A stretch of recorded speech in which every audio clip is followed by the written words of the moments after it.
మరి హిందూ మతానికి, బౌద్ధ మతానికి, సిక్కు మతాన్ని స్వీకరించినటువంటి వాళ్ళందరికీ కూడా ఎస్సీ హోదా కొనసాగేటప్పుడు క్రిస్టియన్ మతం స్వీకరిస్తే, ఇస్లాం మతం స్వీకరిస్తే ఎస్సీ హోదా ఎందుకు వర్తించదు అని చెప్పి మనం అడుగుతున్నాం. ఈ దేశంలో ఎవరైనా సరే మత స్వేచ్ఛ ఉంది. మనకు నచ్చినటువంటి మతాన్ని స్వీకరించేటటువంటి హక్కు మనకు ఉంది. ఏ దేవుడినైనా సరే నమ్మకు, పూజించవచ్చు అనేటువంటి హక్కు మనకి రాజ్యాంగం ఇచ్చింది. మరి రాజ్యాంగానికి వ్యతిరేకమైనటువంటి తీర్పది. రాజ్యాంగం అనేటటువంటి మీకు మత స్వేచ్ఛ ఉంది, మీకు నచ్చినటువంటి మతాన్ని స్వీకరించవచ్చు అని చెప్తుంటే మతాన్ని స్వీకరించకుండా కూడా ఉండొచ్చు అని చెప్తుంది రాజ్యాంగం. మరి అలాంటప్పుడు ఈ రెండు మతాలను స్వీకరిస్తేనే మీకు ఎస్సీ హోదా వర్తించదు, మిగతా మతాలు స్వీకరిస్తే ఎందుకు వర్తిస్తుంది అని చెప్పే కోర్టు ఏమంటుందంటే క్రిస్టియన్ మతంలో కానీ, ఇస్లాం మతంలో కానీ కులాలు లేవు, కుల వివక్ష లేదు, ఇతర వాటిలో ఆ రకమైనటువంటి ఉంది. ఆ మతాలే, క్రిస్టియన్ మతం, ఇస్లాం మతమే కులాన్ని, కుల వివక్షను వ్యతిరేకిస్తుంది. అందుకని ఆ మతాన్ని స్వీకరించారు కాబట్టి ఇది మీకు వర్తించదు అని చెప్పి అంటుంది. క్రిస్టియన్ మతం స్వీకరించినటువంటి వాళ్ళ మీద ఈ దేశంలో వివక్ష లేదా? క్రిస్టియన్ మతం స్వీకరించినటువంటి వాళ్ళ దేశంలో అంతాంతరానికి గురి కావడం లేదా? క్రిస్టియన్ మతం స్వీకరించినటువంటి వాళ్ళు దాడులు, దౌర్జన్యాలు, హత్యలు, హత్యాకాండలకు గురి కావడం లేదా? దానం చెడులు దళిత క్రిస్టియన్లే కదా అక్కడ ముక్కలుగా నరికేసినటువంటి అక్రముల దురంగాలతో ఈ రోజే ఈ 17 తారీఖుని దానం చెడులో దళిత క్రైస్తవుని మేము మనుషులమే, మేము అందరితో సమానంగా ఉంటామని అన్నదికే అక్కడ ఉన్నటువంటి వాళ్ళని అగ్రకులాలంతా కూడా కలిసి ముక్కలుగా నరికి చంపేసినటువంటి ఘటన ఈ దళిత క్రైస్తవుల మీదనే జరిగింది కదా.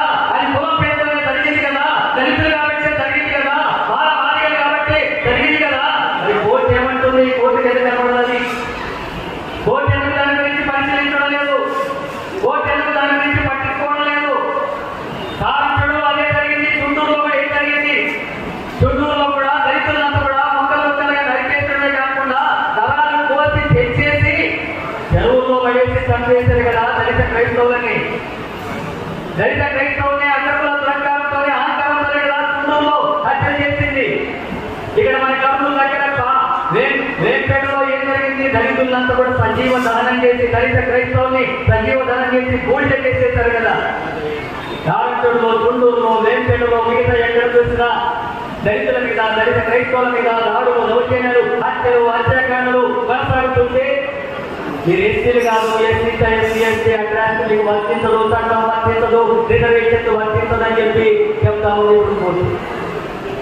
అంటే మీరు ఏ మతమైనా స్వీకరించాలంటే మీకు స్వేచ్ఛ లేదు, మేము అనుకున్నటువంటి మతంలో ఉంటే ఈ హక్కులు ఉంటాయని చెప్పంటుంది. అంటే మళ్ళీ మనం హిందూ మతంలో ఉంటేనే హక్కులు ఉంటాయంటుంది.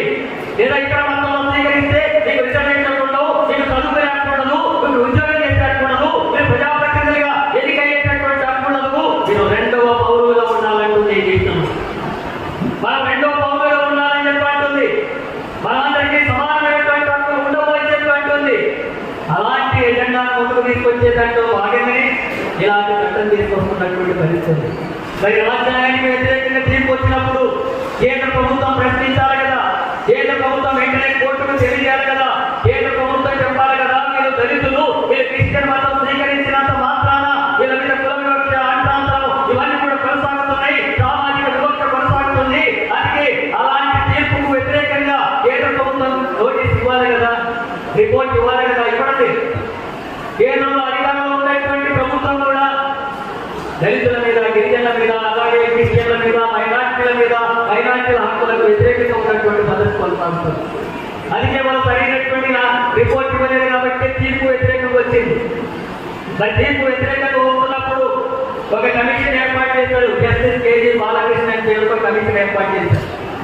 అది మొత్తం కూడా దీర్ఘకాలికంగా కాలయాపన చేస్తా ఉంది. రిపోర్ట్ ఇప్పటికే సమర్పించాలా? ఇవ్వడం లేదు. ఆ రిపోర్ట్ సమర్పిస్తే దాని ఆధారంగా వీళ్ళకి ఎస్సీ హోదా కల్పించాలా లేదా అనేటటువంటి విషయాన్ని పరిశీలిస్తామని చెప్పేటటువంటి కమిషన్ రిపోర్ట్ ఇవ్వడం లేదు. అట్లాగే కేంద్ర ప్రభుత్వం స్పందించడం లేదు. ఇది కేవలం కోర్టుల సమస్య కాదు, ఇది రాజకీయ సమస్య, పార్లమెంటు సమస్య, ప్రజాప్రతినిధుల సమస్య, పార్లమెంటు సభ్యుల యొక్క సమస్య. కేంద్ర ప్రభుత్వం యొక్క సమస్య ఇది. కేంద్ర ప్రభుత్వం దళితుల్ని, దళిత క్రైస్తవుల్ని మనుషులుగా చూడడానికి వ్యతిరేకంగా ఉంది. క్రైస్తవ మతం స్వీకరించిందంటే మణిపూర్లో మొత్తం దళితుల మీద, మైనార్టీల మీద, గిరిజనుల మీద తీవ్రమైనటువంటి దాడులు చేసి మానవ హోమాన్ని సృష్టించి మన మహిళల్ని కష్టంగా ఊరేగించినటువంటి ఘటనలకు పాల్పడుతున్నటువంటి దానికి అండగా ఉన్నటువంటి పరిస్థితులు. అలాగే ఈ రకమైనటువంటి దాడులు దౌర్జన్యాలు జరిగితే వాటికి వ్యతిరేకంగా ఉంది. ఈ దేశమంతా కూడా వచ్చేసి ఈ దేశమంతా పడినటువంటి తయారు చెప్పినట్టుగా ఈ దేశం ఒకే దేశం, ఒకే మతం ఉండాలంటుంది. అది హిందూ మతం ఉండాలంటుంది. ఈ దేశంలో ఒకే భాష ఉండాలంటుంది. అది హిందీ భాష ఉండాలంటుంది. మన తెలుగు మాట్లాడే వాళ్ళ కూడా వ్యతిరేకం. ఈ దేశంలో ఒకే చట్టం ఉండాలంటుంది. అది రాజ్యాంగం కూడా ఉండాలంటుంది. మనువాదం ఉండాలంటుంది. మనువాదం ఉండాలంటే కుల వ్యవస్థ ఉండాలా, అంతాంతం ఉండాలా, దళితులు, గిరిజనులు అడగాల్సినటువంటి వాళ్ళగా ఉండాలా, మహిళలు తక్కువైనటువంటి వాళ్ళగా ఉండాలా, వాళ్ళకు హక్కులు ఉండకూడదు, వాళ్ళకు భూమి ఉండకూడదు, వాళ్ళకి ఆస్తి ఉండకూడదు, వాళ్ళకి సంపద ఉండకూడదు, వాళ్ళకి ఆత్మగౌరవం ఉండకూడదు, వాళ్ళు ఎలాంటి హక్కులు అనుభవించడానికి వీలు కేవలం బానిసలుగా ఉండాలనుకుంది మన ధర్మశాస్త్రం. అదే ఈ దేశానికి మూలమైనటువంటి చట్టాలు, ఈ రాజ్యాంగం కూడా అంబేద్కర్ తీసుకొచ్చినటువంటి రాజ్యాంగం అన్ని రకాల హక్కులంతా కూడా కలిగితం చేసి ఈ రకమైనటువంటి ఎజెండాకు వ్యతిరేకంగా ఉండాలని ఆ అనువాదాన్ని ముందుకు తీసుకురావాలని చెప్పి భావిస్తున్నాం. ఈ దేశంలో ఒకే మతం, ఒకే భాష, ఒకే చట్టం, ఒకే పాలన ఉండాలా. అలాంటి పద్ధతులంతా కూడా తీసుకొచ్చి ఈరోజు దేశంలో హక్కులంతా కూడా కాలరాసేటటువంటి కార్యక్రమం జరుగుతుంది.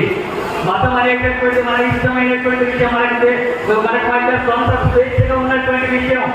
మీరు ఏ మతాన్ని అయినా స్వీకరించవచ్చు, రాజ్యాంగం చెప్తుంది. దానికోసమే నిలబడి మీకు ఇష్టం వచ్చినటువంటి మతాన్ని స్వీకరించవచ్చు. అందుకే కేంద్ర ప్రభుత్వం భయపెట్టినా, ఇంకొకరు భయపెట్టినా, ఎవరు భయపెట్టినా భయపడాలన్నటువంటి అవసరం లేదు. ధైర్యంగా మీకు నచ్చినటువంటి మతాన్ని స్వీకరించేటటువంటి హక్కు మనకు ఉంది. ఆ రకమైనటువంటి దాంతోనే మనం నిలబడాలా, ముందుకు సాగాల్సినటువంటి అవసరం ఉంది. భయపడాల్సినటువంటి అవసరం లేదు. ఆ రకంగా మత స్వేచ్ఛను మనకు రాజ్యాంగం ఇచ్చింది. దాన్ని అమలు చేసుకునేటటువంటి శక్తి మనకు ఉండాలా. అలాంటి పద్ధతిలో ముందుకు సాగాల్సినటువంటి అవసరం. అట్లాగే ఈ దేశంలో ఉండేటటువంటి అన్ని రాజకీయ పార్టీలు ఇప్పుడు ఆలోచించాలి. అన్ని రాజకీయ పార్టీలు కూడా దళిత క్రిస్టియన్లని మీరు హక్కులు ఉండవు అని చెప్పంటే దానికి వ్యతిరేకంగా అన్ని పార్టీలు స్పందించాల్సినటువంటి అవసరం ఉంది. పార్లమెంట్ లో కూడా స్పందించాల్సి ఉంది. సిపిఎం తప్పకుండా ఇప్పటికే వ్యతిరేక క్రైస్తవులకు, దళిత ముస్లింలకు రిజర్వేషన్ ఎస్సీలు అమలు చేసి తీరాలని కేంద్ర ప్రభుత్వానికి చెప్తుంది. పార్లమెంట్ లో కూడా ఆ విషయాన్ని లేవనెత్తడం జరుగుతుంది. రాజ్యసభలో కూడా జరుగుతుంది. దేశవ్యాప్తంగా సిపిఎం పార్టీ ఎర్ర జెండా దళిత క్రైస్తవులకి అండగా ఉంటుందని చెప్పి ఈ సందర్భంగా నేను తెలియజేస్తా ఉన్నాను. ఎందుకంటే దళితులంటే మంచిదే కదా. మతం తీసుకున్నంత మాత్రం, ఏ మతం నమ్మినంత మాత్రాన దళితులే కదా. వాళ్ళు ఇప్పటికీ అనగానటువంటి వాళ్ళు ఉన్నారు కదా, భూమి లేనటువంటి వాళ్ళు ఉన్నారు కదా, ఆస్తి లేనటువంటి వాళ్ళు ఉన్నారు కదా, ఎక్కడ కష్టం మీదే బతుకుతున్నటువంటి వాళ్ళు ఉన్నారు కదా, ఎవరి రాజ్యాంగంగా బ్రతకడం లేదు కదా. అలాంటి వాళ్ళ హక్కులు కాలరాస్తుంటే, అలాంటి వాళ్ళ యొక్క అణిచివేతను కొనసాగిస్తుంటే ఎర్ర జెండా వాళ్ళ అండగా నిలబడుతుంది, పోరాడుతుంది. అలాంటి ఉద్యమంలో ముందు చేసేటువంటి అవసరం ఉంటుంది. అందుకే తప్పకుండా క్రైస్తవులంటే ఒక ఆలోచన, ఒక అభిప్రాయం ఉంది. క్రైస్తవులంటే ఎంత ఆలోచన వచ్చినా, ఎంత బాధ కలిగినా వాళ్ళు మన్నిస్తారు, వాళ్ళు ప్రార్థిస్తారు, చర్చిలో మాట్లాడుకుంటారు, వెళ్ళిపోతారు. అలాంటి శాంతియుతమైనటువంటి కార్యక్రమాలు జరుగుతాయని చెప్పి అంటున్నారు. నిజం కూడా అదే. చాలా శాంతియుతంగా పరిష్కారం జరిగేటటువంటి అంశమే. యేసుక్రీస్తు వారైనటువంటి శాంతి మార్గాన్ని బోధించాడు. యేసుక్రీస్తు ఆయనను అరెస్ట్ చేసినప్పుడు, అట్లాగే ఒక సామాన్యమైనటువంటి వ్యక్తిగా ఆయన మొత్తం మత ప్రచారం చేస్తున్నప్పుడు, లేదా బోధ చేస్తున్నటువంటి సందర్భంలో ఆయన మీద జరిగినటువంటి ఈ దేశంలో, ప్రపంచంలో బానిసత్వం ఉండకూడదనే కదా ఆయన పోరాడాడు. అది శాంతియుతమైనటువంటి పద్ధతిలో పోరాడు. అందరికీ సమానమైనటువంటి హక్కులు ఉండడం కోసమే కదా పోరాడు. ఆయన మీద చేసినటువంటి శిక్ష ఏంటి? ఆయన రాజద్రోహి అని కదా. ఈ రాజులకంతా, అనగానటువంటి వాళ్ళకంతా, బానిసలకంతా కూడా బానిసల రాజ్యం అంటున్నాడు, బానిసలకి రాజంటున్నాడు. అందుకే ఆయన రాజద్రోహమే కదా. రాజును శిక్షేసింది, ఆయన తెలివేసింది అందుకే కదా. ఆడగా శిక్షించింది అందుకే కదా. తక్కువ సంవత్సరాలే బ్రతికాడు కదా యేసుక్రీస్తు గారు. ఆ రకంగా ఈ సమాజంలో ఉండకూడదని, ఈ బానిస సమాజం ఉండకూడదని ఎన్ని చిత్రింతలు పెట్టినా, రక్తస్రావం జరిగి శిలువ మీద వేసినప్పుడు కూడా ఎదిరించి నిలబడినటువంటి చరిత్ర యేసుక్రీస్తు చరిత్ర కదా. అందుకే